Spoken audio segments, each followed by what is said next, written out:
नमस्कार, मी पंजाब डक. आज आहे 17 जून 2025 आणि मी जात आहे कळवणकडे, नाशिककडे. आणि या ठिकाणी कोपरगाव जवळ आलेलो आहे. तर पाहू शकता मकाचं पीक उगून आलेलं आहे आणि काही काही ठिकाणी इतका पाऊस झाला की त्या ठिकाणी म्हणजे वापसा देखील नाही. तर अशी परिस्थिती झालेली आहे आणि काही भागामध्ये पाऊस कमी पडलेला आहे. तर राज्यातल्या सर्व शेतकऱ्यांना सांगितलं होतं की राज्यामध्ये आता म्हणजे 20 तारखेच्या नंतर पावसाचा जोर ओसरणार आहे, म्हणून हा अंदाज लक्षात यायचा.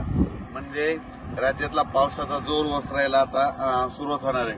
पण राज्यातल्या सर्व शेतकऱ्यांना सांगितलं होतं काही काही भागामध्ये इतका पाऊस पडला तिथं वापसा नाही, काही काही भागामध्ये पाऊस कमी पडला आणि काही भागामध्ये म्हणजे इतका जास्त झाला की तिथं आणखीन एक महिना झालं म्हणजे पेरणी सुद्धा करता येत नाही.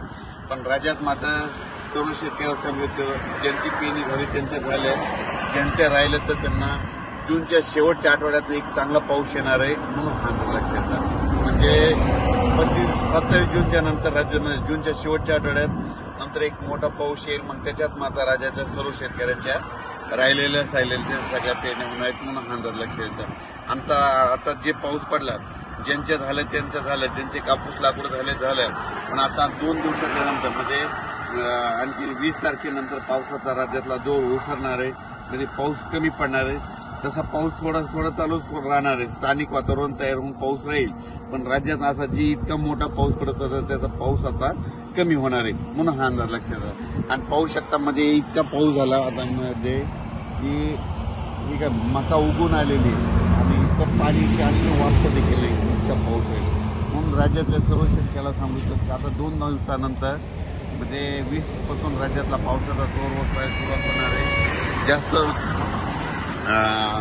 खूप काही म्हणजे आता राज्यात जास्त पडणार नाही. सरी मात्र येत राहतील. म्हणजे आणखी 2-4 दिवस मध्ये एकदम बंद होणार नाही, पण सरी चालत राहील. भाग बदलत पडणार आहे. आता म्हणजे सर्वदूर पडणार नाही, भाग बदलत तर पाऊस राहणार आहे, म्हणून हा अंदाज लक्षात येतो. राज्यातल्या सर्व शेतकऱ्याला सांगू इच्छितो याच्यानंतर मग पाऊस असा चांगला मोठा कधी येईल. राज्यात सर्वदूरचा पाऊस आता जूनच्या शेवटच्या आठवड्यात म्हणजे 27 जूनच्या 2 जुलैच्या दरम्यान म्हणजे जूनचा शेवटचा आठवडा आणि जुलैचा पहिला आठवडा म्हणजे त्याच्यात मग मोठा पाऊस येणार आहे. आणि मग त्याच्यामध्ये संपूर्ण राज्यातील राहिलेल्याची सगळ्याची पेरणी होऊन जाईल, म्हणून हा अंदाज लक्षात येतात. ज्यांच्या जमिनीत ओल असेल तर तुम्ही तुमचा निर्णय स्वतः घ्या. ओल नसेल तर पेरणी करू नका. ज्यांच्या राहिले ते तुम्ही काय करा, नंतर जे शेवटचा पाऊस येईल त्याच्यामध्ये तुम्ही करू शकता. धन्यवाद.